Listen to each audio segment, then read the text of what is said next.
The member for Moreton. Mr Speaker, my question is to the Minister for Education, Employment and Workplace Relations. Will the minister update the House on the recycling of promotional materials relating to government policies? The Deputy Prime Minister. Thank you very much, Mr Speaker, and I thank the member for Moreton for his question, and I know his concern for fairness and balance in Australian workplaces. Mr Speaker, the Rudd Labor government is determined to get rid of the scourge of work choices and the scourge of work choices propaganda. The former government waged a war with work choices propaganda. We're now trying to wage a war on that propaganda and get rid of it.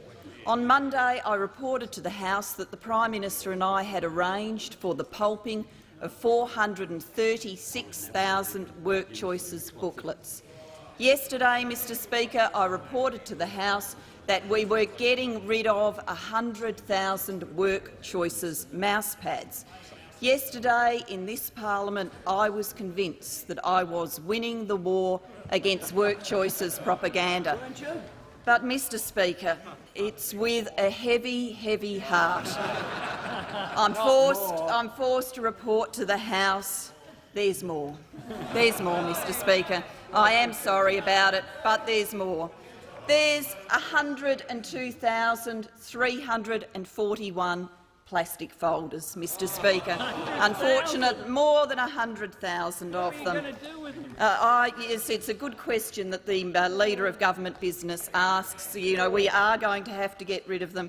There are 77,893 pens, Mr Speaker.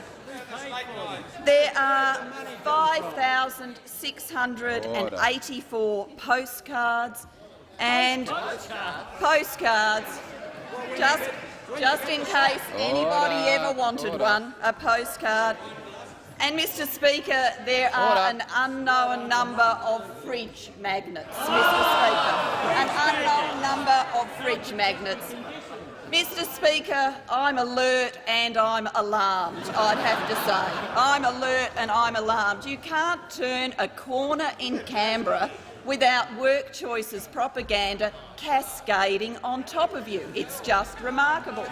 We are going to continue the war against work choices propaganda.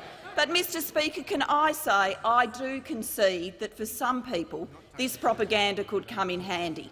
I can imagine that when the Leader of the Opposition and the Deputy Leader of the Opposition produced their Work Choices is Dead statement, they did it at a computer with a Work Choices mousepad, they signed it with a Work Choices pen, they filed it in a Work Choices folder, and then they had a drink out of a Work Choices fridge. I understand that this propaganda can come in handy for some, but one with the fridge magnet on it, a Work Choices fridge.